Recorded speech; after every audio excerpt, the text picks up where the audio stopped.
सभी छात्र छात्राएं जो कि आज यहाँ पर आए हुए हैं, आपको मालूम है कि आप हमारे कोचिंग सेंटर में जो हमारा इंडियन इंग्लिश सेंटर है और साथ में साइंस पाठशाला, दोनों लोग हम लोग साथ मिलकर के पढ़ाते हैं और 4 साल से आप लोग हमारे कोचिंग सेंटर में अध्ययन कर रहे हैं।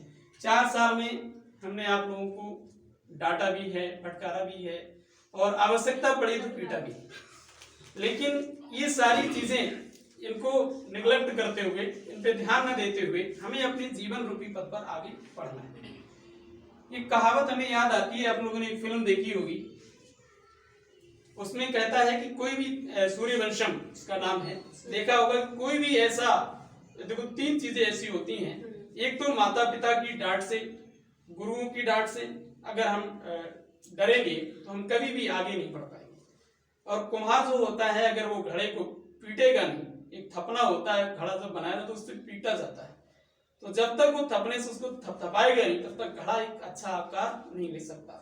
ऐसे ही कोई पत्थर अगर उससे मूर्ति बनाई जाती है, वो अगर छेनी और हथौड़ी की मार से अगर डरेगा तो अच्छी मूर्ति का आकार नहीं ले सकता।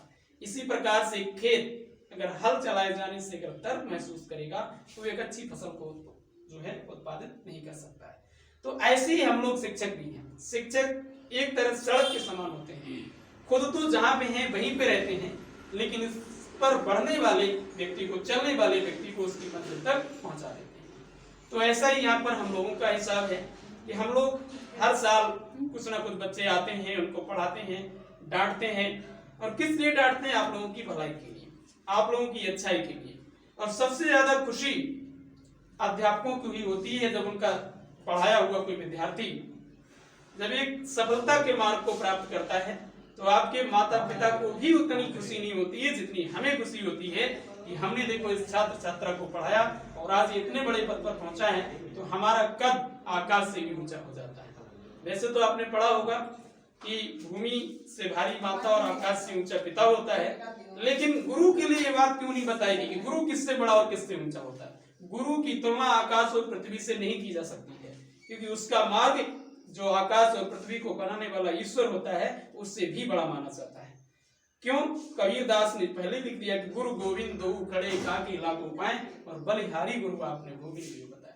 तो इसीलिए आकाश से पिता की तुलना और भूमि से माता की तुलना की जाती है, गुरु की तुलना इसलिए नहीं की गई क्योंकि गुरु का दर्जा इन दोनों से बड़ा होता है। और आज के समय में आप लोग देख ही रहे हैं कि छात्र छात्राएं क्या किस तरह से ऐसी फुहड़ता, ऐसा बेवकूफी वो लोग देते हैं क्लास में। पता चला कि अपने गुरुजनों के नामकरण कर देते हैं, एक अच्छा नाम उनका नहीं पता, अजीब नामों से उनको पुकारते हैं। ये तो खैर एक कहीं ना कहीं शरारत बच्चों में होती है। बच्चा अगर शरारत नहीं करेगा तो कैसे आगे बढ़ेगा? इन चीजों पर हम लोग विचार नहीं करते। हम लोग भी कभी विद्यार्थी रहे, हम भी अपने गुरुजनों का थोड़ा नाम चेंज करके बुलाते थे, किसी को कुछ नाम से, किसी को कुछ नाम से।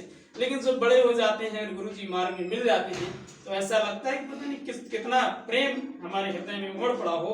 तो सब का सब प्रेम हम अपने गुरुजनों के लिए दे दें और गुरु का सम्मान हमेशा हम लोगों को करना चाहिए। आज हम लोगों ने, इसीलिए आज आपका अंतिम दिन है इस कोचिंग सेंटर में। इसके बाद आप भले ही अगले आगामी कक्षाओं की पढ़ाई के लिए अगर आप हमारे पास आएंगे तब उसके लिए तो स्वागत है, लेकिन आपका जो यूपी बोर्ड की कक्षाएं हैं, यूपी बोर्ड की कक्षाओं से आप इस प्रथम सीढ़ी को आप लोग पार कर चुके हो।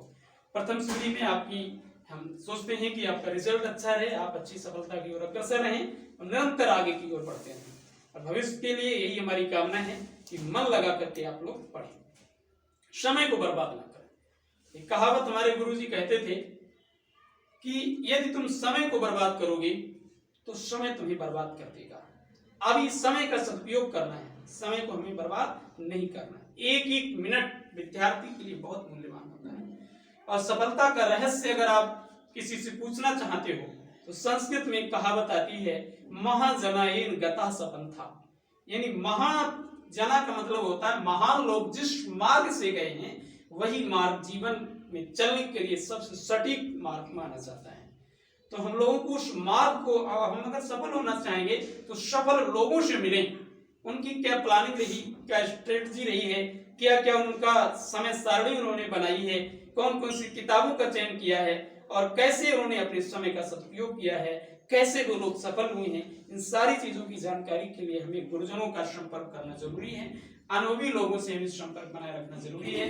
लेकिन सबसे बड़ी चीज सफल होने के लिए 3 चीजों का आपका पालन करना होता है।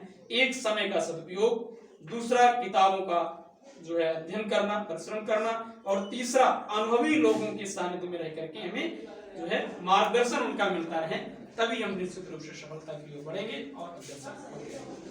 तो ये बातें आपके लिए रही। और अभी तो हमें बहुत खुशी रहती है जब हम क्लास में पढ़ रहे होते हैं, विद्यालय में पढ़ रहे होते हैं, तो हम लोगों को ये लगता है कि भाई इसमें कोई आनंद खास नहीं है। लेकिन जब विद्यालय हमसे छूटता है, वो गुरुजन हमसे छूटते हैं, और आपके जो साथी आपके साथ पढ़ने वाले आपसे छूटते हैं, तब कहीं ना कहीं उनकी याद आती है, और तब हम अकेले बैठ करके आंसू बहाते हैं, अकेले बैठकर रोते हैं कि वो हमारा मित्र या वो हमारी सहेली बहुत अच्छी थी, पता चला कि आज आपसे अलग हो रही है। तो शुरुआत में तो खूब हम लोग लड़ाई झगड़ा करते हैं, चाहे गुरुजन हो, चाहे विद्यार्थी हो, कोई भी हो, लेकिन आगे जब हम लोग अलग होते चले जाते हैं धीरे धीरे, तो कहीं जाकर के हम लोगों को दुख महसूस होता है। तो समय का सदुपयोग करते रहें, और सबसे महत्वपूर्ण व्यक्ति वही होता है जो आपके सामने है, सबसे अच्छा कार्य वही होता है जो आप कर रहे हो। बस इन्हीं चीजों को आप ध्यान में रखें।